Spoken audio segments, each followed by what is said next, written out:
Hello, everybody, and welcome to the Dads on the Rocks podcast. I am your host, Freddy Maas. Uh, it is February 1st if you are listening to this on the day that it releases. Valentine's Day is in just a couple of weeks. We have something special coming up on the show in 2 weeks' time, so be sure to tune in for that. And if you're listening to this after that, well, you're screwed. You'll listen to it when you can. Today's guest is a very good friend of mine, and he has actually been on the show before, but now that I'm doing the show in a different kind of format, he was kind enough to come back on the show. Somebody that I like to talk to all the time about dad stuff in text messaging and things like that. And it is an absolute honor to have him on the show again. Ladies and gentlemen, my very good friend, my very good dad friend, Mr. Andre Fernandez. Andre, say hello to everybody. Hey, everybody. I'm excited to be here again. And really, I'm excited for any excuse to drink on a Tuesday. Speaking of which, Andre, you've been here before. You know the case. What are you drinking tonight? I poured a nice glass of Weller Special Reserve.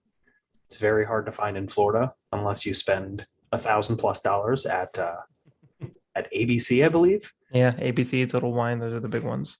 Yeah, but I have a friend who drives to Georgia and officially bootlegged a bottle for me, Nice. where you can find it very easily, and stuffed it in his backpack and drove it over state lines. So, Dave, shout out to you. Thank you for that. Dave, good call. Myself, we are admittedly recording this a little bit beforehand, a little peek behind the curtain here. We are still doing a lot of stuff here on my home front. We are currently boxing up my entire house. We have, I kid you not, 5 big boxes of toys for my kids alone. It is absurd how many things that we have in this house. We are currently in the process of moving. The house went up for sale yesterday. We are leaving in 10 days' time. Don't want to give you too much of a peek behind the curtain to know what exactly a day that is, but we are leaving Florida very soon. I think that deserves a celebratory drink. And by the way, what are you drinking tonight? I am drinking the rest of what I have in stock. So that means I'm drinking all the seltzers that I absolutely cannot stand. I'm drinking I already drank all the red wine because I like those. I drank all the bourbon because I like that. But now tonight I am drinking a Chardonnay because we have a lot of white wine in our white wine cooler. And it is I don't even know, white Chardonnay. I have no Perfect. idea what this is. They That's a all good. taste the same to me. It's not anything against the makers. I'm sure they do a lot of good work in their craft. My tongue just doesn't get it. So thank you, Chardonnay people. But to you, Andre, to you, Dave, to you out there, cheers. Cheers. Funny story about wine. So my parents are wine drinkers, and my dad always buys these like super super dry red wines. So when I would go to visit my parents in college, you just kind of drink whatever's there, right? So he would usually get me some beer or something and pick up some Guinness or a nice stout or something for me. Right. And then once that's gone on date 2, we'd we'd raid like the liquor cabinet, and I was not refined enough to drink scotch or anything good he had in there yet. So I would just go out for the wine. So my palate for wine became this like just so obscenely dry, like where you take a sip and your mouth's like it's just dry. You know what I mean? Like your whole tongue it's like I don't know how to describe it. It's like a paper towel to the tongue. It's so dry. Yeah. So anything sweet it's like drinking a Kool-Aid. Okay. Yeah. We were actually looking through our liquor cabinet, and we decided that we wanted to start drinking everything that we have available. So like Solid college trick, by the way. yeah, exactly. It's instead of a stock the bar, it's a kill the bar kind of thing. So and Exactly. we have several weeks to do it because we're not 25 anymore. But so like we went through the red wine pretty quickly, and we had to like buy more red wine. And then we were like, we're leaving pretty soon. So we need to like actually drink what we have. We had an entire cooler full of white wine because neither one of us drink it. Like occasionally Steph will have like uh something white, but she likes prosecco and everything like that. But she drinks that all the time. Like if we get one, it's gone. See, this is But where you had a missed opportunity because you could make a lot of chicken dishes where you deglaze with it, and that's just an excuse to cook more and waste wine. well, I mean, fair enough. But like I remember like a couple of nights ago, she had a recipe where she used red wine, like, and we still had like a bottle of red wine, and she used that. But like deglazing a chicken, I don't know what that means. I don't even Well, let me I don't even know let me where to rephrase begin. that. Deglazing the pan. So you make something Oh, where you saute vegetables, whatever it may be, make a chicken dish or like a something with a white wine sauce. And you can just it's a good excuse to burn up the wines that you don't particularly like to drink. Like there's the same thing. I have a bottle of Chardonnay that's been in my fridge since well, we moved in 2014, so maybe 2012. It's probably bad. But do not drink occasionally, it. yeah, but I'll cook with it still, and it's okay. I Yeah. haven't died yet. There's still time. We have like a bottle of gin in the cabinet that I actually bought specifically for a previous show because I know my guest Jonathan Sunday, he likes gin, so I got the bottle for him and I haven't touched it since. That was like I don't know 3 months ago at this point. Um, and I haven't touched it since. Like I've tried to drink it on different occasions. It just I can't do it. yeah, I Gin, don't I'm not a gin guy. gin tastes like Christmas trees smell. And I don't get that. I get like a very it's trying to be alcohol during a time of prohibition. And if it was that time, it's okay. Like I don't know, it's hard to explain. Like it's alcohol when you don't want to drink alcohol. That's the weirdest weirdest Did you explanation I've just given. did you ever see the movie Let's Go to Prison? I think that's what it's called. No, but is that the one with Martin Lawrence? No, it's with I think it's Dax Shepard and Will Will is his name Arnett? Will Arnett? Yes. Yes. And Will Arnett's like I don't know if it said he's just really oblivious or that he's just a prick. But something happens where he goes to prison and Dax Shepard intentionally goes to prison so he can try and kill Will Arnett. The premise I'm getting at, yeah, it's the movie is like terrible, but also very funny at the same time. But there's a guy who falls in love with Will Arnett and he starts calling him Baby Duck. Again, I don't remember the premise. I saw it a long time ago. Such a weird synopsis of the movie. I know it's and I can picture the guy who's in it. He's the same guy that's in Sell Hard. Did you ever see that movie with Jeremy Piven? No, not that I remember. Have you seen Baby Boy with Tyrese? No. Oh my god, I don't know the actor. That's why I'm trying. It's the only other movies I know him in. Anyways, he falls in love with Will Arnett, and he one of his things is he's like, he's this like massive black dude, so everybody's scared to mess with Will Arnett because he's got his protector who's like in love with him. And somehow at the end of the movie, it ends up that like him and Will Arnett are in a relationship, and what they do is they release and bottle the wine that they made in prison, and it's called Baby Duck Winery. Oh. But the humor is it that they make it like they would in prison, so it's like made in a toilet bowl. Just your alcohol for the sake of being alcohol. That's immediately what my head went to. It was like, oh, it's Baby Duck wine. But this is also gin, like a very widely accepted drink by everybody. Well, Baby Duck wine sounds a lot better than I think I'd rather drink wine out of a toilet than drink gin. Let me send that to Big Gin. Maybe they'll change the name of their drink. It would be more appetizing. You're like, hey, we made this one in a toilet. What are your other options? We got beef eaters. I'll take the toilet one. We started drinking just anything that we had, and like the bourbon. Like I'm a bourbon guy, obviously. So like I just kept buying more stuff that didn't have any effect on us moving or anything. But like there's Disaronno in the cabinet too, which I used to drink a lot when I was 21. I like Disaronno. I haven't had it in a long time, and Stephanie's like, because I think we got it as a gift, and Stephanie's like, I'd like to try that. I don't think I've ever had it before. And I'm like, it's kind of like a thing that you have after dinner. It's just like a sweet, almost like almost like with ice cream. A port. Yeah. Yes, exactly. Yeah. That would be very nice. Just like an after dinner sweet, like a single finger, and that's all you need. And but that's not really her jam. Like she doesn't like that. Like after dinner, she would like to have her dessert. She doesn't want like alcohol after that. So but I remember back in the day, like that's what I would drink when I was totally of age to drink alcohol, and when I did not know better. But that's like something that I would drink. I remember having other people buy drinks for me, and it was like, what do you want to drink? Disaronno. And they look at me like, are you stupid? Well, I think also if you think from the perspective of somebody who's definitely of age of alcohol, wink, wink. Yeah. Right. Your mindset's probably like, I'm going to drink whatever is going to get me completely fucked up for the Yeah, lowest exactly. price. So you're a sophisticated drunk. You're like, let me get something that's just Corona on the rocks. You know, Do what I they mean? have Like any port wines? Exactly. You know, you're like, do you guys have Sambuca? Oh God. Um, Oh I, I God. I drank Jack and ginger was like my jam, and I didn't understand why I always felt terrible when we got drinking, and then I Mhm. realized I'm like, oh, I could probably drink something better, and it Yeah. didn't help. I felt sugar, and but my palate's gone through like the wave of stuff where like I would only drink Yeah, you go through like non-IPA different craft beers. phases. Oh yeah, Yeah. for sure. And this one's one that I think is gonna stick because it's like the maximum effect for the minimum dosage. Hmm. If that makes sense. It does.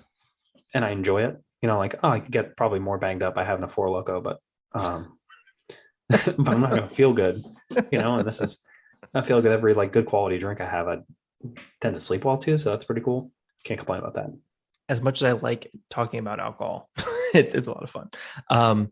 But no, I did want to move on and talk about something that I haven't had the opportunity to talk about before, which was I've had you on the show before. It was roughly around July, because I think you were my second guest. I think you were July 1st of 2021, I think. Somewhere in that time frame. So if I remember your son Lucas, he was, I think, actually no, I don't even remember at this point. He would have been about a year and a half, I think, Okay, is yeah. I'm looking now. I'm trying to find the episode because I want to say I was on right after your brother because I absolutely loved your brother's Yeah, you were. episode. I remember you were my second episode. Michael, my brother, was the first episode, and that was Yeah. June of 2020. And Yeah. then I messed around with like other episodes where I was just talking by myself, and I didn't like that. But like you were the second actual episode. Yeah, you're right. July 1st. Yeah, Okay, yeah. so Lucas was roughly about 18 months at that point, and if I can remember correctly, that is certainly walking, almost talking, but not coherent at that point. Yeah. Starting to rationalize and talk to you and try and communicate with you, but not quite there yet. So at this point, it is, for our listeners' purpose, February of 2022. He is 2 years old now. Yeah, about 2 years, 3 months, 2 years, 3 months or so. Okay, so Give or take. so he's over two. And I remember for with my daughter, and I know girls and boys are different, but from 2 to 2.5 was a learning point where they grow quite a bit, and from 2.5 to 3 is even more so, and then from 3 on, it's like they're just a person where you just talk to them all the time. So I'm curious to see where you and Shannon are now as opposed to where you were before. So what's been the change and what's been the growth, and how's that been for you guys? So I'd say for perspective, at 18 months, my mindset of my kid was, wow, he's getting so smart. He's learning so much. He's using a lot of words. Not all of it makes sense as coherent, but for the most part, he'll kind of tell you what he wants, and he's Mhm. using he's using sign language and things like that. So if he wants more, he'll do the sign language for more and please, stuff like that. So Wait, before you go on, have you guys been like trying to teach him sign language, or is that like, does he do that in daycare, or have you guys been like teaching him that? so we actually taught him real basic stuff, but we taught Mhm. him sign language while we were eating. So that was like the stuff that we focused on. So when you go to give him, you do like the symbol for more, and then he More. would go to do more. And then if I remember correctly, it's I can't remember what please is right now. But like thank you, and Yeah, then you're thank you. welcome. Yeah. So we did that more, and then water. So we're doing it more from the perspective of like if you want something and you don't know how to verbalize it, showing the symbol just seems to be a quicker learn, Yeah. and that's awesome, and also really funny because when my kid was having a hard time saying more, or you know hard time vocalizing, he'll run the room, he's going huh, huh, and he'll like Yeah. tap his fingers, and you look at him and you're like more what, so Yeah. that's pretty cool. But I'd say like from an 18-month perspective, you're thinking like, oh man, he's doing so great compared to a year, right? Because a year he's like basically nonverbal. Like they're verbal, but they're not really verbal the same Yeah. way. They mama, dad, the real Yeah. basic stuff. To now my kid is like, when I think back at 18 months, I was like, he was a baked potato compared to what he is now. Like he is just, he'll run in the room, he'll say, dad, dad, he'll tell you what he wants. He points to books, he'll tell you like, um, he, his current obsession is Toy Story, which I'm really excited about because I was ready to give myself a self-inflicted lobotomy if I had to watch one more Cocomelon episode. Oh God. Let's talk so about bad. that too later. It's so bad. I mean, I realize it's educational, but it's so bad.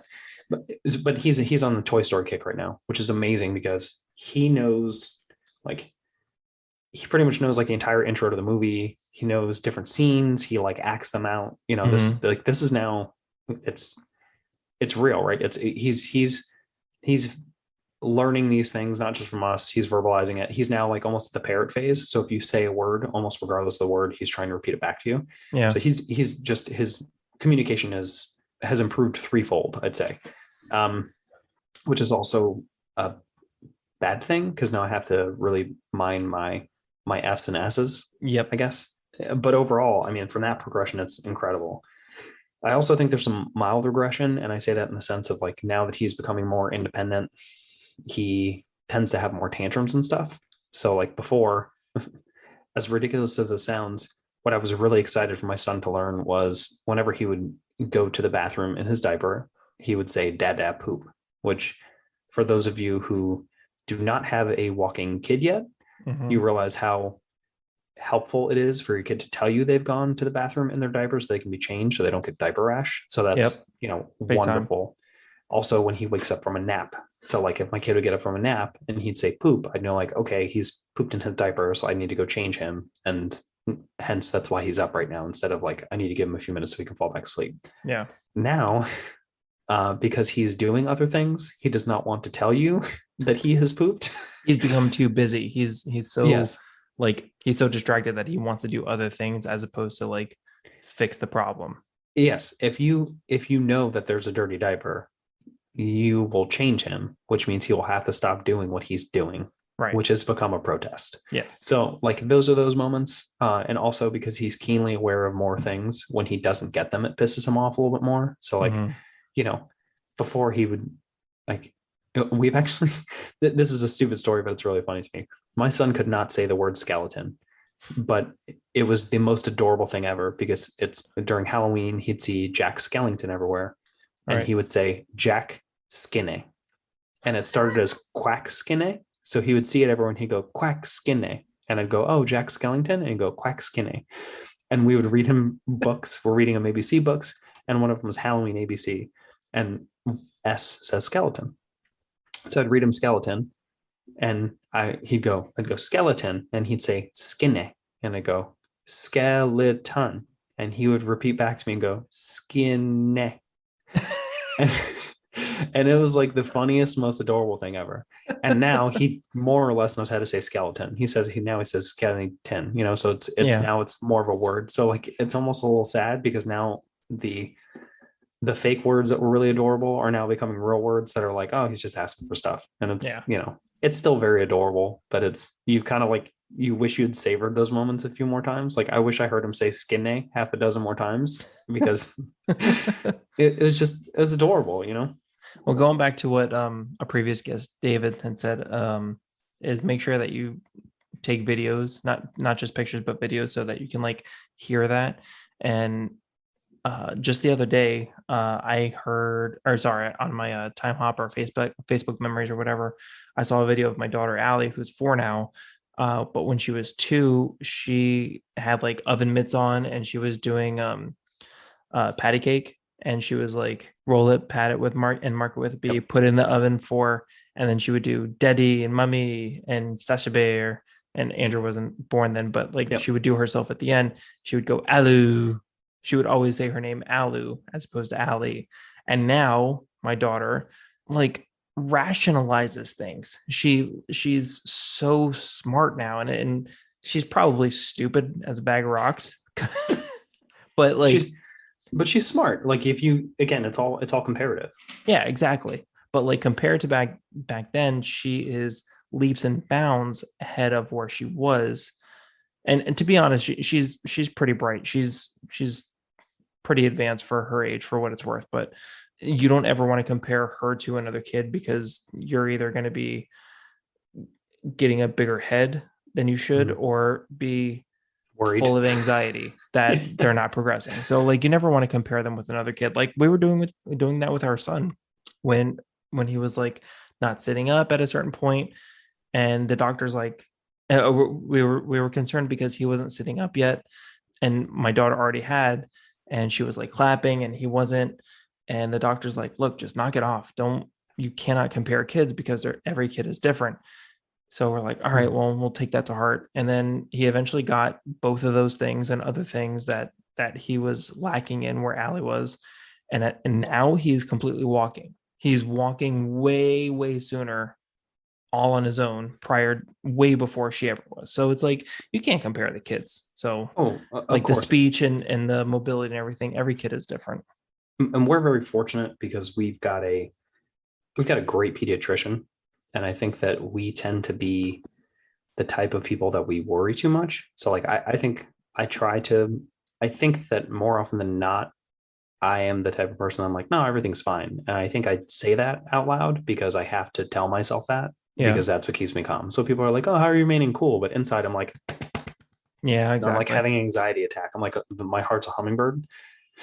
But I think sometimes it's just, I have to rationalize to myself when I say that. So, and Shannon's tends to worry a lot more than I do, but we have a pediatrician that is so laid back, which is extremely helpful, because we go in and we're like, oh God, what is this mark? And he's super calm.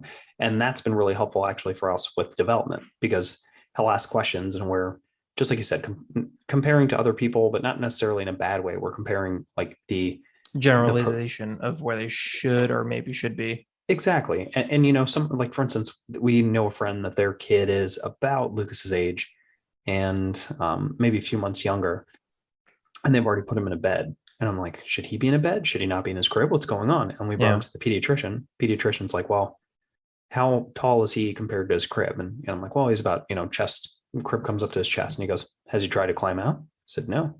He goes, well, leave him in the crib.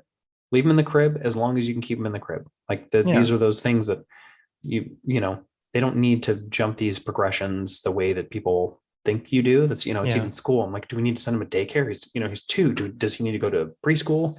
And the, pediatrician's looking at me like, dude, you need to take a deep breath. Like, it's fine. He's, he's like, they're not going to learn anything right now. Just daycare's fine. If you can hold him out until 3, do that. Like, he's really good about kind of putting our minds at ease, because we see other, like social media makes it really easy to see what other people are doing. And then you're immediately thinking, am I doing the right thing? Because you don't know, do they know something I don't know? Right. And then it turns out that we're all just have no clue what we're doing, and we're just figuring out as we go along. Exactly. And I think that's a really big thing. And I was kind of like the biggest part of the beginning of this podcast was, nobody knows what they're doing.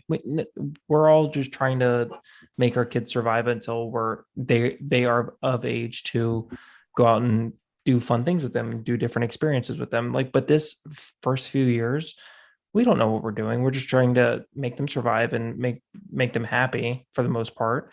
And within reason. Yeah, exactly. If it were up to my kid, he'd eat crackers and cheese for dinner every single day. And that's it. Yeah. Within reason, healthy. Make sure that they're alive by not just eating chicken nuggets. That's another great example, I think, of when I mentioned about like my kid being a little more stubborn now than he was before. There's literally a day I can remember where we gave him regular crackers for the first time. And we were buying like real fancy organic, whatever, like cauliflower, made natural ingredient, whatever. And finally I'm like, I'm going to give this kid a club cracker. Like, he sees me eating a pack, he's due. And he couldn't say cracker, so he'd say quack quack. And he has one. He's like, Dad, quack quack. And I was like, no, buddy, you already had one. He's like, quack quack, please. And I was like, buddy, you had one. He's like, please, Dad, quack quack. He literally starts like, has a fit, and he's crying, and his face is covered in tears. He's like, please, quack quack. And I'm like, oh, this is the most heartbreaking thing on the planet. And then he gets one, and then I realize again, if it's up to him, he'll eat a whole sleeve of crackers. And we serve actual food. Oh, and we learned no. What a terrible day that kids learn the word no. Oh my God. because it's not just no anymore. It's no, no. It doesn't matter what it's no. He'll like freak out, say no. And that's, oh man. If Wouldn't I that could be a erase, fun idea? Is to have like a metal band and have like the chorus or some like kind of backdrop be like a child be like no. that's, I can tell you my kid could definitely do that. He does not want to share with me. He likes to share with mom. But we set up a Mhm. little basketball hoop and I was trying to get him to play yesterday. And there's 3 balls and he has 2 and mom has 1. And I'm like, hey, bud, can you share? And he goes, no. And I try and grab one. I was like, can you share with daddy? And I take one and he has a full blown meltdown. And then when he Aw. throws them and they roll to me, he runs over and he's like, share. And he grabs both for me and runs away. I was like, "That little jerk. What is this?" Okay, so that brings up an interesting point. I've noticed that in the other parents that I've talked to, the boys tend to go to the mom and the girls tend to go to dad. Have you noticed that? It sounds like Oh, you have. for sure. Yeah. I think part of it too is I think it's self-inflicted in some form or fashion because Mhm. I think if he gets hurt, like I'll go to pick him up, but I think mom's real quick to swoop in and grab him. Mhm. So I think part of that creates a little bit of that, you know, a little bit of the habit, I guess I would say. Yeah. But Go to the also one right that's going to now, give you the attention kind of thing. oh, for sure. But I do think a lot of it too is just, he's a mama's boy and, that's okay. It's worse when there are moments like, oh, it's time for bed. Can I have a hug? And he's like, huh. And he like leans into me. I'm like, oh, gee, thanks, buddy. But we have our moments where like I do daycare drop off and he'll give me a big hug and a kiss and he'll tell me he loves me. And, like that's like we have our nice moments. But usually, even if we're pulling up home, if I pick him up from daycare, he's like, mama home. I'm like, all right, kid, I see where I land. I'm over here chauffeuring you around and you just want mama. If it makes you feel better, it's gonna change, and then it's gonna be a while. Unfortunately, like he's a little over 2. Um, my daughter was a very big daddy's girl for the longest time. Like, and she wanted nothing to do with mom. She was all about me and I felt bad because I mean it was great for me because I'm like, oh, I'm getting all the love and attention. But my wife was miserable. She was very upset about like, I birthed you. I almost died on the operating table for you, you little bitch. but she was so upset that she was not getting the attention and the love and affection from my daughter. And now that my daughter is old enough and daddy is pretty strict with her because she's 4 years old. She's a big girl. She needs to put her away her toys. She needs to eat her food. And daddy is very strict. I am the iron fist in the family. And she will go to mom like right away. Like, Yeah, I think that's probably our house too, to be fair. Like if he's not eating, I'm the quick one to be like, all right, I'm just gonna put some food on a fork and try and see if you'll eat it that way. yeah. Because like I'm and I think I'm a little bit more that way because at home I tend to be a little more rigid and it's not intentional. It's just that like we've got a schedule to keep. Like it's the Yeah. only You way like your that every routine and your schedule and you got it. Like we're a clock, like the only way everything works is all the gears working in sync with each other. And that's kind of how the house has to run, at least to mm-hmm. some form or fashion, until he gets to bed. And then if we like all want to sit around and just be vegetables, like that's fine. But we got to get him to sleep first before we do that, right? Yeah. So I tend to be a little bit more on the rigid side, and I think mom's a little more playful from that regard, which I never thought I would ever say between the two of us as parents or people. Like Mm-hmm. Shannon tends to be a little more serious than I am, and I'm You're definitely like, the more playful type. yeah, I'm definitely an idiot. But I think if you can say it, well, let's call a spade a spade. Like I am now 36 years old. I'm at the downswing of life. Like I've accepted who I am. I'm a full blown idiot. Like I'm the guy that I will still probably set like if I didn't have dogs, I'd still be lighting fireworks like in the street, like I'm 5. If there was a ball pit around, you would definitely be jumping at it. I do right now with his. If nobody's home, like I just belly flop into it. It's rough Yay. though because it's only like 3 feet, so more often than not, I hit my head on the wall. But it's who I am, and I know like when he's a little bit older and we can do more things that I can be a little more. I don't want to say rougher with him, but stuff where I guess I worry less about like how breakable he is. You know Yeah. what I mean? like we can go ride bikes. Like I think that's going to be the part where I shine, or like we get Nerf guns, like all that stuff. I think is going to be where we're in a better place for me for playfulness, because I think again I'll be able to be a little bit better about the balance. And Shannon just is very good at being very nurturing, and she's good about like getting down to his level and playing with him and stuff like that. And I think sometimes I have those moments where I'm like, oh, and you like he is too, so he's probably not going to do a really good job putting stuff in his toy box. Yeah. So, and she's good about like making it a game. And I was like, dude, your stuff's on the floor. What are you doing? Come on, let's go. And I like sing and try and. Oh, one other thing, biggest thing. This has been like my absolute, and I know you'll appreciate this because I've seen the video of Allie singing. Oh my God, Bleed American. Yes. If I remember right. Yes. Okay. So there's a musician that I love named Tom Mish, and Tom Mish is like jazz type guitar stuff, but it's like it's a lot of guitar work, and I enjoy guitar. Right. My kid freaking loves Tom Mish, and when a Tom Mish song comes on, he goes, and he'll like, oh, Tom isn't Mish, that Tom so Mish. good? Dude, it's the best. And he's like, he sings the songs, and like even other artists that come on like the shuffle Tom Mish radio, he knows. Like one of them's it's Mac Ayers, and I say, oh, this is Mac. So whenever I know the artist, I go, Lucas, this is Mac. And the song come on, he'll go, oh, Mac, and he starts to sing the songs, and like I'm not, he hears them and he starts to sing them, and to me that's like the coolest thing ever. It's I keep waiting for him to like just recognize a song without me telling him who it is, and then I can be like, my boy's Mozart. Like maybe just a musical prodigy, and that's how we find out. It'll come eventually once he gets a little bit older. Like Allie was the same way. Like yes, she would rock out to like Bleed American and the middle. Like I'm a Jimmy Eat World fan, obviously, but so she would listen to daddy music. That's what we called it, and she would love it. She would dance around and have fun. But she was also very big at that point into Frozen and Moana. So she would do the same thing. But like she also really liked the daddy music too.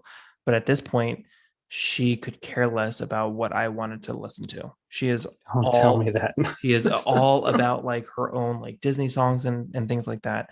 But okay, so Encanto just came out. Yep. Recently. Good. Stephanie took her to go see it in the theater, and she loved it. Stephanie told me that it was really good. So, and like 2 weeks later, it was on Disney Plus, even if that long. So like, she got to see it at home, and she has watched it, I don't know, probably 15, 20 times in two weeks, if that.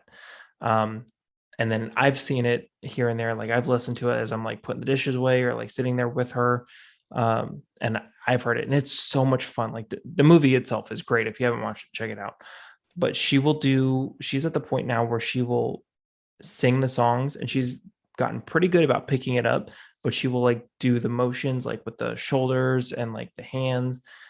And it's very cute, but every time I see it, I kind of get a little sad that she doesn't listen to like daddy music anymore. Yeah. So it kind of bums me out. At the same time, it's very, very cute. Like, because you see her being, again, that little sponge and soaking it up and mimicking it.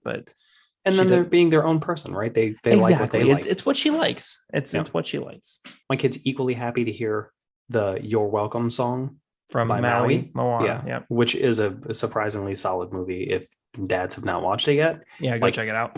Yeah, there's some Disney movies that are very tolerable that when you have them on repeat, Moana's one of them, surprisingly good. But that one he seems to really enjoy. Like he'll sing You've Got a Friend in Me, so that's as much as a 2-year-old can sing the song. But then at the same time, I was playing Pet Cemetery came out with a new album, which I can't remember if I sent you. I've sent you some Into It Over It stuff, but it's one of the guys' side projects. Yeah. The Pet Cemetery album came out and it was awesome. So I listened to it end to end during our walk. It's like exactly 45 minutes. So we would pretty much listen to it during an entire walk for us. I hadn't listened to it in a while. I got it on vinyl. I pop it on the record player, and the first song kicks in, and he just runs in and starts singing the starting words of the song. And I'm like, oh my God. Yes. I was like, how does he even know this? I'm like, I don't even sing it on a walk. Cause I'm just, so that to me was awesome. I was like, yes, he's like this baby. I'm going to start playing him A Day to Remember Now. Yes. Because I'm waiting for like the moment they turned around. He's like, this is a battleground. Let's go. Side note, can I tell you the time that we went. My friends and I went to go see. It was All American Rejects, A Day to Remember, and Blink 182, and Awesome. it's such a great show, right? We were still pre-gaming when All American Rejects were on, and nobody cared about them. They were What? actively playing, and it like that's when like people were starting to filter in. Like nobody cared about them. I'm like, I would have stopped drinking like an hour ago if I could have came to see their entire set. Like, am I just that old? Like, because I remember hearing about them when I was a freshman in high school. Well, like All American Rejects, I feel like it's a love-hate relationship because they have some really good songs, but also at the same time, it's like I feel like I have to be standing in a Hollister store to be listening Yeah, to it. yeah, It's like true. Yellow Card. I love Yellow Card, and but also every single time I hear Ocean Avenue, I feel like I should pop my collar and Yeah, spray on. Uh, frost your what was it? tips. Yeah, Polo Sport. But no, A Day to Remember was killer live. I mean, we did not have good seats. We had like lawn seats in the back, but they were great too. Can I tell you a funny concert story? Just Yes, please. because I remember this now. So when I first moved to Tampa, Taking Back Sunday came to town, and if I remember right, it was like a really, really badass show. It was like Thursday was opening for Taking Back Sunday, and Oh, okay. I can't remember what one of the other opening acts was, but it was a very solid show. And a buddy of mine in college, like neither of us wanted to admit how much we both like Taking Back Sunday, right? Because I just think it's like one of those popular bands that you're like, no, no, it's I'm like listening to indie crap. I'm in college, and I'm like, oh, listen to. I was like, have you heard of this band? I didn't think so. Like, Yeah. that kind of stuff. And then of course, like I'm listening to Taking Back Sunday one day, and he gets in my car, and so we'd always give each other crap, but we both love Taking Back Sunday. And I said, if they play, there's no I in team, I'm gonna crowd surf. So of course, like the third song that plays is No I in Team, and I was like, I got to do this. So I was like, I said I'd do it. So I go to the front. They boost me up. I jump from the stage. I crowd surf. I get back to my spot, and or I'm sorry, I take it back. I crowd surf. I get on stage, and then I have to jump off and get thrown off, and then so I go back to my spot. Right. And my pants tore from easily like my taint all the way to the top of my ass crack onto the belt loop. So I have a hole that is I can only describe as a solid foot in my pants, like on the shorts that I'm wearing. And like they're basically shredded. Like you can see my underwear and stuff through the back. And that was like the third song of the set. so I was like, I got another 10 songs with a very, very, very, very, very cool draft. Cute without the comes on, you're just like, my butthole's warm. And pretty much I was standing there, I was like, somebody just turn the AC on because it's getting breezy. Oh my God. Yeah. So it was a fun experience though. And I met the lead singer walking in Ybor. I've got a photo of him somewhere. I never got to see them. I remember going to Warp Tour 2002 and meeting the bassist from Newfound Glory. It was just that's awesome. It was just on just a whim. And who was the other Andrew McMahon from Did you really? Yeah, that's also something from corporate. From Something Corporate. Like they were doing a show and I hadn't even heard of them yet.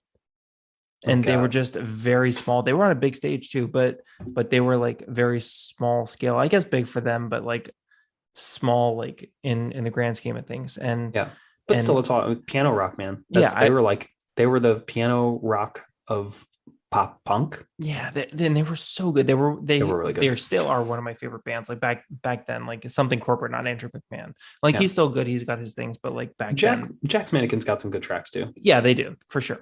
Yeah.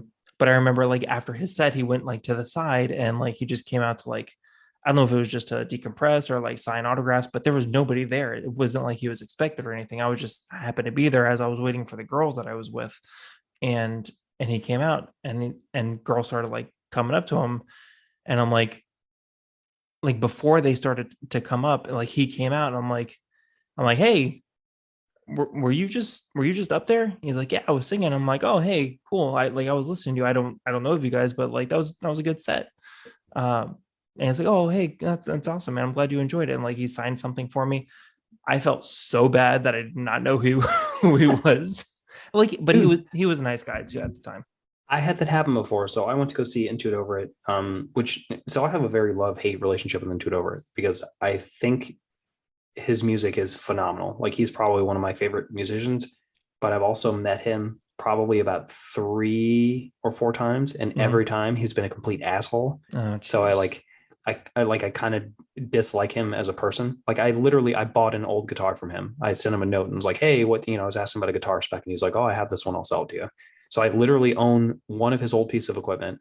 He's one of my favorite musicians, and I think he is an asshole person. Like he's not somebody who I think probably appreciates the fact that like people buy your music. Like you exist, like you survive because people buy your music. Like you should at least be half appreciative. Like because I'm appreciative of the music. So I don't know. Point being, I went to see him play. Kevin Devine was I thought the closer. So I was like, great, I'll go see Into It Over It and then dip out before this guy plays. And then it turns out Into It Over It and him would rotate headlining every other night. So he was closing. So I'm like, well, I have to sit through Kevin Devine's set, whoever this guy is. And he was so ridiculously good. And I walked over to him after the show and I was like, hey man, listen, I know of you, but I've never really listened to your music. Like I'm not a big fan or anything. And I was like, but I just want to let you know, I'm like, that set was incredible. Like that, like I'm going to go listen to your other songs because of how good the set was. Yeah. And he was just so polite and nice. And he was like, oh no, man, it happens. He's like, I'm just glad that somebody else heard it, just an absolutely genuinely super awesome guy. That's awesome. But I also felt like super awkward. I was like, I probably should have phrased that better because I walked in the room like, I was like, hey, I don't know who the hell you are, but I don't like you, but now I guess you're okay. Yeah, I was like, your music's really good, even though I know who the fuck you were before I got here.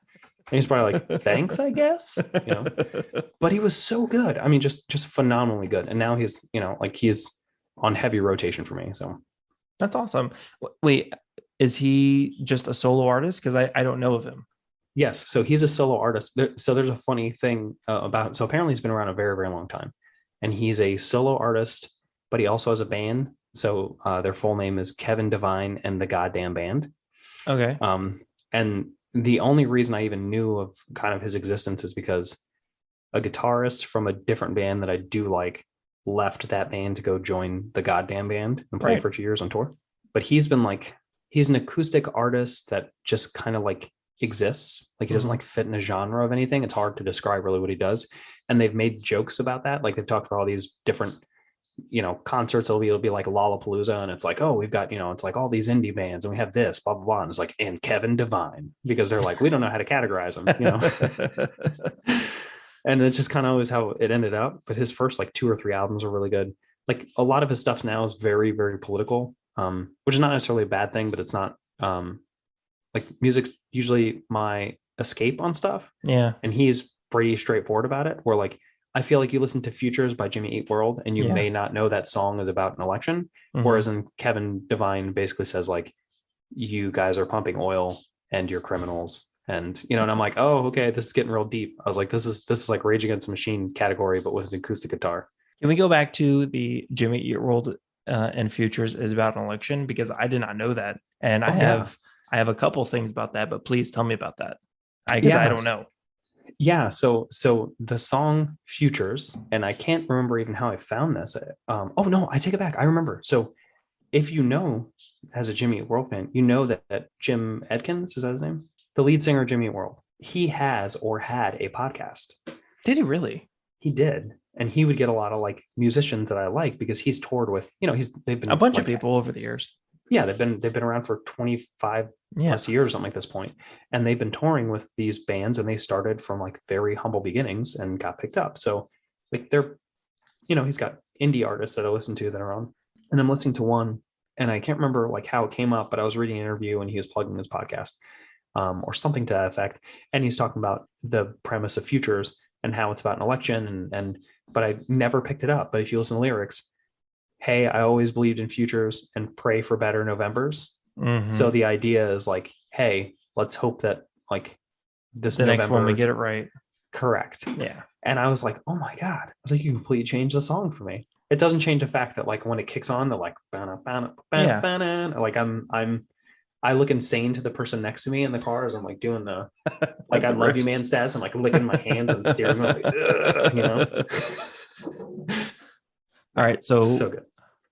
When Stephanie and I first got together, we were like, it was very early on in the courtship process, but like there was one night when her and I and Adriana, a previous guest, went out to the Hard Rock. We were at the Oasis, which is the outdoor area, which doesn't exist anymore. But we went to Murphy's Law and we were. Wait, what? Yeah. That doesn't exist anymore. No, that's I forgot you don't live here anymore. I The don't. Oasis, that whole outside area is gone, Oh 100% my gone. god. It's completely gone, like nothing. Ugh. Um, I had so many bad nights there though. oh yeah, me too. But I had a couple of great nights because that's where Stephanie and I reconnected on That's awesome. a couple of occasions. But there was one night when her and I went there with Adriana, and we were out drinking, and we came back to the car. I was uh, designated driver ish, and Rookie. we got back to the car. It's I don't know 2 o'clock in the morning. Adriana is just outside of the car getting sick in the parking lot, and Stephanie and I are in the front and passenger seats, and that song came on, and I kind of took that as my cue, like, futures. And that's when I asked her to be like exclusive, to be essentially my girlfriend at that point, and just not date anybody else, just to be exclusive and be together. She said yes, right? She did. Okay. I Just think making so. sure. I hope so. Otherwise, the past 10, 11 years have been weird. Hey, Shannon and I got married on April Fool's Day. So I'm still Oh, waiting for the day that she's like, haha, fooled joke's you. on you. Yeah. I'm like, wait, we're 2 kids deep. What? It's like, we have a mortgage. But no, after Well, in I hope you know our that song's about George W. Bush. So congratulations. well, not to us, because as soon as we got married and walked down the aisle, that was the song that I picked, because Oh, that's so awesome. we always believed in futures. That's kind of it for us, but we're not taking it as an election, but It's such a that's it good for song. us. It is just like, it is an absolute, like, that's one of those ones that I think like it's one of those like a New Year's songs for me. Yeah. And for the longest time I would listen to Jet Black New Year by Thursday, which is way less hopeful than Jimmy Eat World's Futures. But Futures comes on, it's just, I realize to talk about November, but it's just, the like the vibe bit, the energy, the like, there's a lot of positivity to it, and Yeah. that's what I like about that song. So, and of course, like, absolutely just bitching guitar part. I remember playing that song at Falcon, at the Falcon pub, where Stephanie and I actually, like, she actually noticed me again, like for the first time after so many years. Ye old Falcon Pub. Ye old Falcon pub. Ye old Falcon Pub. Where they would have Rock Band Tuesdays and Mm-hmm. Thursdays. And like for years, my friends and I would go like twice a week, and it wasn't even a question, like, hey, are you going to Falcon? Like, yes, we're obviously going to Falcon. But like, and I remember when Futures came out as like a DLC for that game, I was just, they had an entire Jimmy World like DLC, and Futures was one of them, and I was so excited. Didn't Rafe used to go to that too? Yeah, Rafe was part of our crew. I remember that, man. I remember those days of Ye old Falcon Pub. I think the problem is usually it was like, I worked in restaurants, so yeah, I mean, a lot of them worked in like the service industry, so like we wouldn't go till like 10:30, 11 o'clock at night. And like Steph and I, even like nowadays, joke like we're in bed at 9:15, 9:30 sometimes. Oh, I know. And it's glorious. And she's like, do you remember when we used to like go out at 10 o'clock? And I'm like, yeah, we were like mid-20s, and no kids. We were stupid, and it was amazing. I was in a restaurant that didn't close till 1. So by the time you finished cleaning and got out, it was maybe earliest 1:30, most of the time close to 2. So the bars that you find at 2 are not always the preferred open bars at 2 a.m. Yeah, it was at sunrise. Yeah, that's a nice way of putting it. Yeah. So like you end up at quarter deck, if quarter deck's still open, and you'll be like, well, I got an hour here, and then quarter deck closes, and you're like, I think Fridays is open till 3, and then you go to Fridays, and then you're like, I think we could go to Geronimo's, and then you're in Geronimo's, and then it's 4 a.m. and you're like, what are we doing? And then Geronimo's would close at 5. No, 4. 4. Yeah, they closed and at then 4. They're not there anymore, by the way. I know, I heard about that. Yeah. I mean, they're still around. They moved though. They are both a staple and a detriment to the community. Good for you, Geronimo's. You're walking a line. Yeah, Geronimo's is the best worst thing that ever existed. So then Geronimo's closed at 4, and then Andy's Lounge and Package would close at Andy's, 5. that's right. It's Andy's. so disgusting in that place. Andy's is hepatitis with 4 walls and a roof, I think. I don't know. I never went to Andy's. Actually, I went to Geronimo's like one time, but I was told that, and that was when like we were partying heavy and hard at Falcon, which closed at 2, and they wanted to go, like our friends wanted to go somewhere else, and I'm like, I'm going home. And it's close too. That's the worst part. Yeah. Like if you've It's made the across the move to street. Geronimo's, yeah, like shit's about to go down. Like I can't even tell you how many times I'd walk in, you'd see people, like I would see people I hadn't seen in years, and they walk over like, oh, like they're looking at me shocked, and I'm like, didn't like it was like they saw a ghost, and then it dawned on me, I was like, they're here probably every other day, and I've missed them on the day that they're here. Yeah. What I doing did like, cocaine in the bathroom. probably. What I did like, by the way, about Andy's Lounge and Package, which is terrible to say this, you're not supposed to go in until you're 21, if I remember right, because of their liquor business laws and all that. Yeah. But if you were 16 and managed a skirt in there, they had a cigarette machine. So nice. So like, there was always like, don't smoke cigarettes, they're bad for you. But at 16, you're like, oh, this is a great idea. And you can just go in and they'd look at you as you're like, putting $5 on the machine. Like they don't really care. It is a lawless place. I've wanted you on the show for quite a while. And one of the reasons, oh, I do love you. One of the reasons primarily was because I've always wanted to talk about Boy Meets World with you. What is Boy Meets World? Boy Meets World is a show that was on in the early to mid 90s, I believe. Mm-hmm. It's about a boy growing up in the world. Who meets the world. That's it. The end. It was a Small Man show. Meets Planet. No, you and I, even before we were close, spoke about Boy Meets World for years. Oh, yeah. For years we had. And I remember a long time ago, you had told me that you had met your Topanga when it came to Shannon. Oh, and yeah. that was something that had always stuck with me. And after high school and after college and everything, like just watching Boy Meets World after I got out of work, and I'd watch it in the morning time. And even when I was younger, like I would watch Boy Meets World all the time. That was something that really resonated with me. I recently went back and watched the series from beginning to end when I had the time to do so. It's on Disney Plus, by the way. It is on Disney Plus. And I started watching at the very beginning, and the themes and how they perform the show is so good. And it's something that still carries today. Like the clothing and everything is a little off because it's from mid 90s and everything, but just how they carry the show is so good. You and I have gone back and forth on this because I don't think the later years hold up nearly as well. Like I think like last couple high school years and the college years get like a little, like it gets goofy, right? Because I think they made Eric's character like a little too. Eric's character earlier in the season is like a lovable, stupid person. Yeah. And then when he hits college, they just made him a stupid person. Yeah, completely goofball. Yeah. As opposed to like the popular but like Airhead. Yeah. Yeah. Like he went from being like an airhead to just being like an idiot. Yeah. And so like I hated that character change of stuff.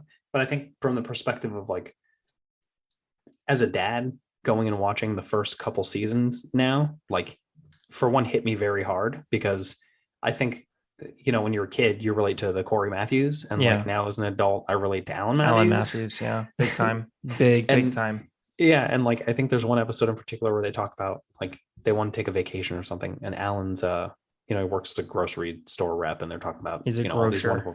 Yes, a grocer. He's the manager at a grocery store.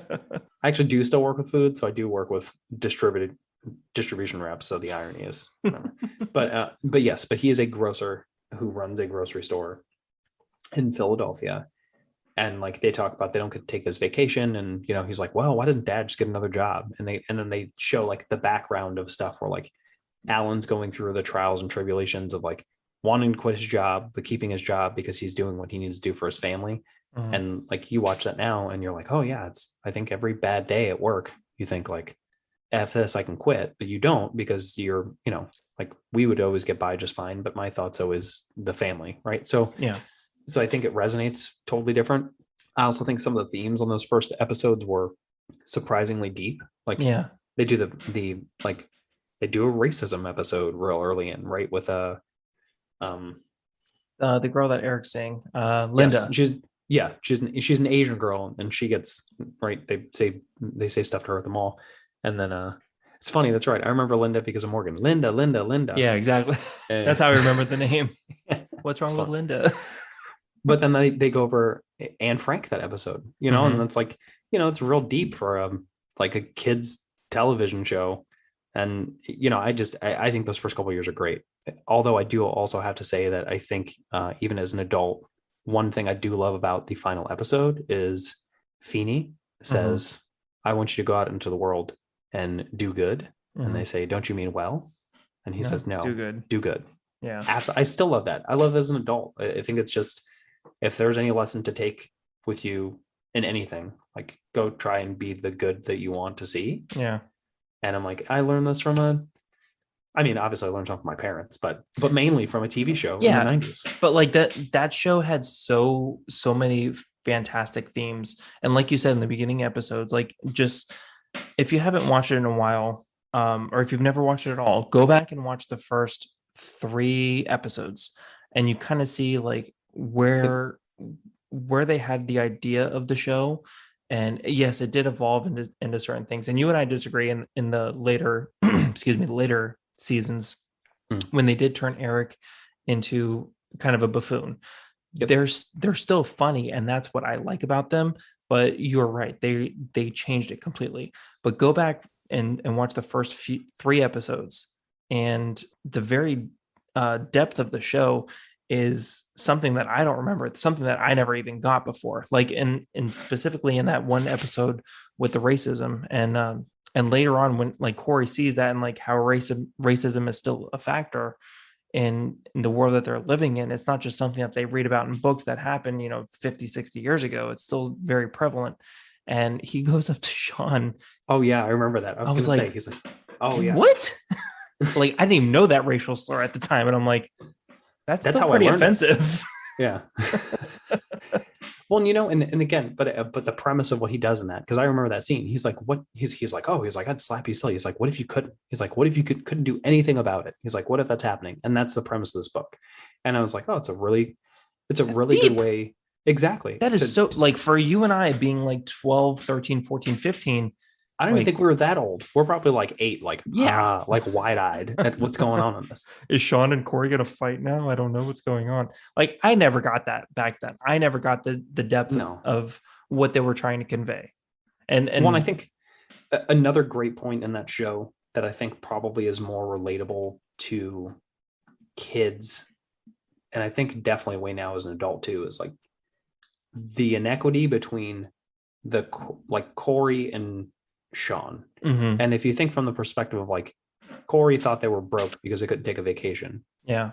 and Sean lived in a trailer whose dad was gone. And Yeah. like that's a running joke. We're like, yeah, dad took the house, so I have to go stay with someone. Yeah. Like, and for one, I think a great premise in that is judging somebody like by their character and who they are as a person and not their status, which I think is a Right. huge thing.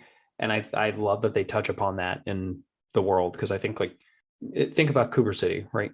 Cooper City is, I don't think there's anybody who's like particularly poor in Cooper City, but Yeah. there are some areas that are like, Less than wealthy. Less Embassy Creek and more, 90th original Avenue. 90th Avenue. Yeah. Yeah, I totally agree. Like, and it's funny, we were in What an 87th. apropos statement. Yeah.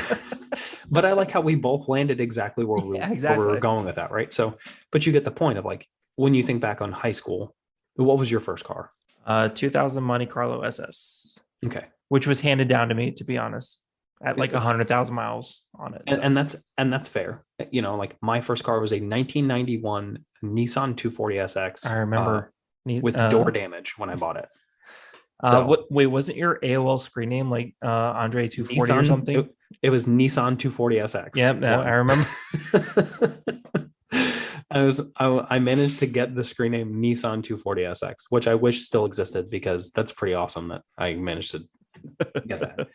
But again, like I had this old car, and you know, there were kids that were pulling through in like brand new Mustangs and Jettas and Passats and like all the stuff that their parents bought them. So it was a very awkward place to be, that like we always got by just fine, and like that we were what seemed to be normal, and then people had like 3 or 4 car garages and stuff. Yeah. And we all went to the same place. So I always appreciated that perspective of like, even on the show, this is something that they point as like a reality, because I think probably more often than not, where people live and grow up, like you're pigeonholed to your area, and maybe you don't even realize that there are people that live in different income brackets and different races, and like, you know. I love that about Boy Meets World though, because especially with Corey, like Corey saw Sean as his best friend. Like it didn't matter what he always his saw the family's good in him. Yeah, it didn't matter what the financial status was. It was he saw his best friend as his best friend, like somebody that always had his back, somebody that would always look out for him, and that had good in his heart. It didn't matter where he came from or what his financial status was. It didn't matter. Just like you and I would think the same thing. It doesn't matter if you have no money or a bunch of money. It doesn't matter, so long as he's judging him on his character. And that's what I always loved about the relationship. Well, and you know what? So to piggyback off that, what I love too is if you notice that it was almost like the pair of them always had, I don't want to say a jealousy, but you could always tell like they always looked at the other person's intrinsic value a different way. We're getting really deep in Boy Meets World, so I'm sorry for getting so no, deep. I love this. This is awesome. But you know what I mean? Like Sean loved it. Corey had this like stable family and like stable home in his mind. Like Corey had the stuff that was his ideal world, like Pleasantville kind of life. Correct, right? And then Corey always looked at Sean as in like, Sean has the attention from people and he's popular and like people like him and he's got the good looks and like his hair's nice. Like, so you think it's almost like people look at their own flaws and they don't see all of the good that's in themselves or what they've got going on in their lives. And that show was always good about somebody being that balance of hoping to show them what value that they have and what they bring and like all of the wonderful things in their life. Exactly. Like, you know, not that Sean's only value is like his hair, but he was a good person, you know, like favorite episode still, by the way. And this is, I always felt like Danny Alice was my Sean because, you know, like we had been friends since we were, I don't know, 11, I guess, or 12 maybe. And, you know, Danny was like played football and was popular and like Danny got invited to parties and I would find out about them from Danny. I've never met Danny Alice. I don't know. I've never said hello to him. But I know who you're talking about.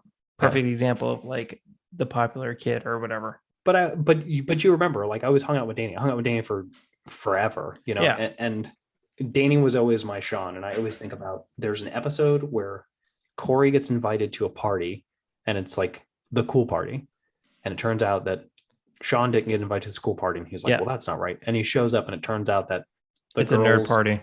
Yeah, the girls' parents changed the guest list or something like that, so it was only nerds. And then Corey like shows up to Chubby's, and then Sean's there, and it's like all the cool kids are hanging out there, and he's like, well, you know, you're at the cool party, and Sean's like, well, let's go. He's like, why are you going to go? Why are you going to leave your own party? He's like, I don't care. He's like, I don't care that this is a popular spot. Like he just wanted to hang out with his friends. Yeah. Oh, that would be the cool thing to do. He's like, no, shut up. All I want to do is hang out with my friend. Yeah. I want to watch it again. It's so good. I mean, like, right. Sean's going through turmoil at home, and you have like, I can't remember if that's season 2 or 3, but like, you know, Sean lives with them for a little bit. And like, there's a running joke that I think it's season 3, because it's before, maybe it's the introduction of Mr. Turner and stuff like that. But yeah, but I always love that. And again, like I think back as an adult or as a kid on my own parents, like whenever my friends managed to get kicked out or get in a fight, like our house ended up being the house that they went to. And this is like for every generation. Like my oldest brother's friend, when he got kicked out, like I remember this, like Joey came and lived with us for 2 weeks. And then like when my brother Alex's friend Johnny got kicked out, Johnny came and lived with us for 2 weeks. And then like, you know, Mark Flores for years, like him and his mom had a difficult relationship, and his mom was finally like moving. And he's like, well, he just needed to finish high school, and he lived with us for 2-3 weeks, you know, like, and I think back at that, I'm like, my parents were taking in just strays, you know, like, but seriously, good on your parents for like being that for them when they needed somebody. That's huge. That's awesome. I think it's incredible. I agree. But again, when you don't, I guess you don't, I feel like you don't think about that the same way now as a kid as you do an adult, like how big that is. Like you're taking on the responsibility of somebody else's kid. Yeah. And it's not even that it's somebody else's responsibility. It's that you are taking on the responsibility of looking after someone. Like they're now more or less their welfare is in your hands. And Yeah. I think that's incredible that my parents are like, hey, you know what? These people are important to my kids and I know who they are and I want to see what's best for them. So I'm going to just try and help out. And I love that they address that in the show because it happens, Alan's like, yeah, let's do it. And they take him in. And then of course, like there's a running joke. It's like 3 or 4 episodes in that Sean's like, wearing their bathrobe and just driving them batshit, which is probably what realistically happens. Yeah. But I always appreciate that. Now as an adult, I go back and look at the stuff and I'm like, oh my God, my parents are totally had so many Alan and Amy moments. And I was probably a little shit about it and didn't realize like how awesome parents I had. But it's also like, I think again, the perspective changes. So to me, it changes the template of like, who's the dad I want to be? Like, who's the person I want to be when my kid gets that point? If my kid's like, hey, I got my friend Freddy's a dipshit and got kicked out. Can you live here on the couch for 3 weeks? Like, I'm like, I want to make sure that I'm there for them too, and to be that person. And like, I want my kid to be able to trust me and come to me and have those moments. So, did you ever have you watched the show recently? Probably about a month ago, I'd say.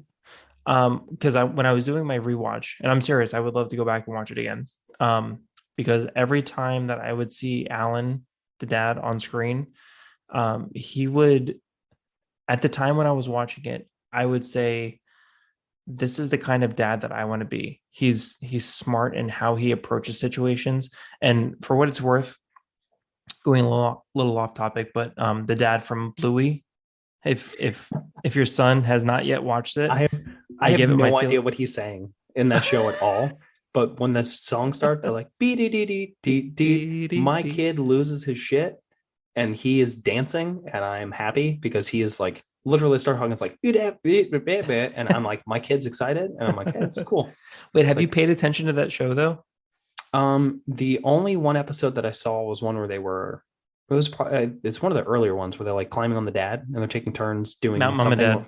Yes. Yeah. Yes. I watched that show obviously way too much. Yeah. But whenever my daughter asks to watch it, I immediately say, yep, you can absolutely watch it because I want to watch it too, if I can. And the reason that I say that is because it's, and kind of coming back to what we were saying earlier, I want to mention it before.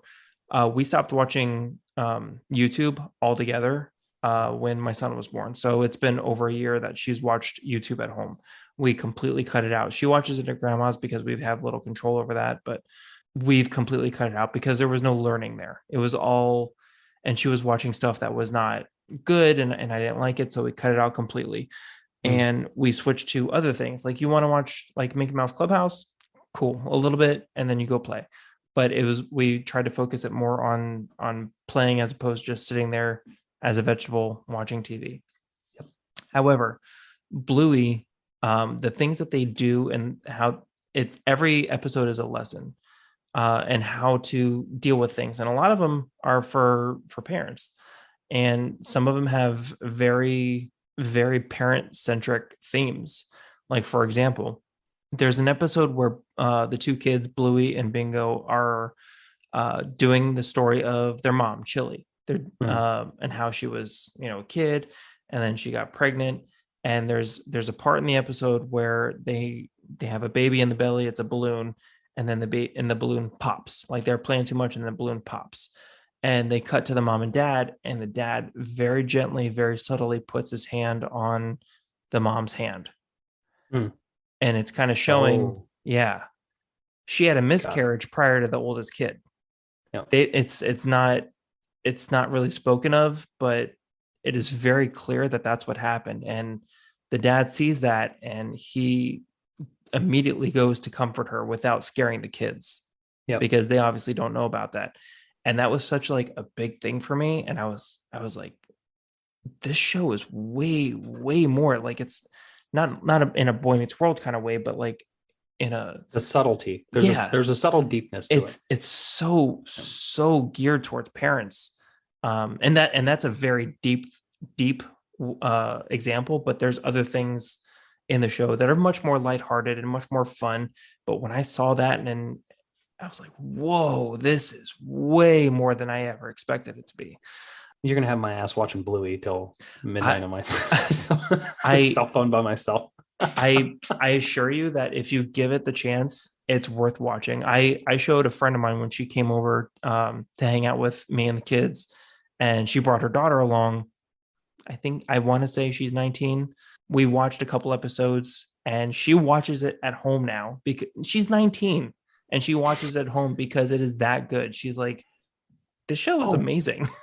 I do remember one that I saw the other day, and it was I don't know if it's Bluey or Bingo, but somebody. Louis the blue one, if it No, helps. no. So I know that, and I say that because I've made a running joke. I've already said that Lucas is Bingo, and I say that because Bluey looks like dad, and Bingo Yes. looks like mom, Yep. and Lucas is like blonde hair, blue eyed, like you know, like Shannon. curly. Yeah, it's Shannon. Like literally, if you hold up a baby photo of Shannon, it's like, oh, he has slightly bigger eyes, but it's Shannon as a baby.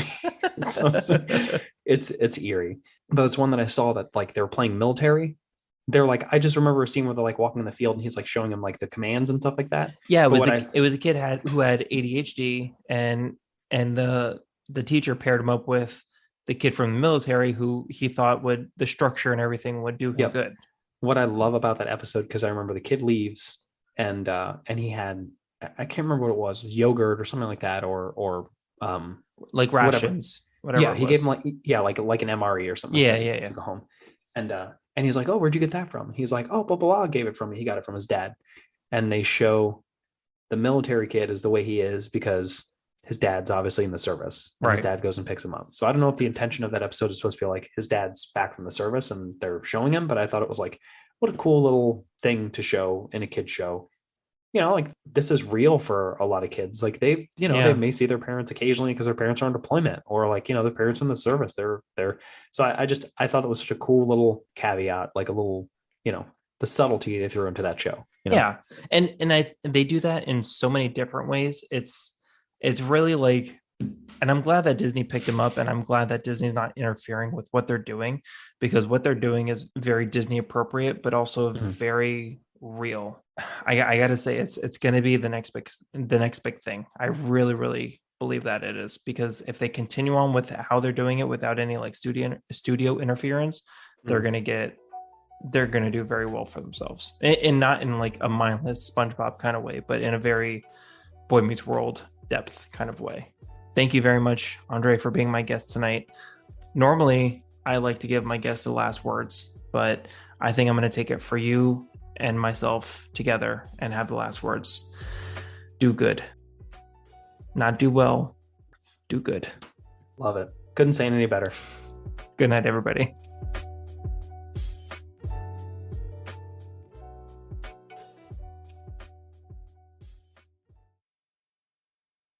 Good night, Daddy. Good night, baby.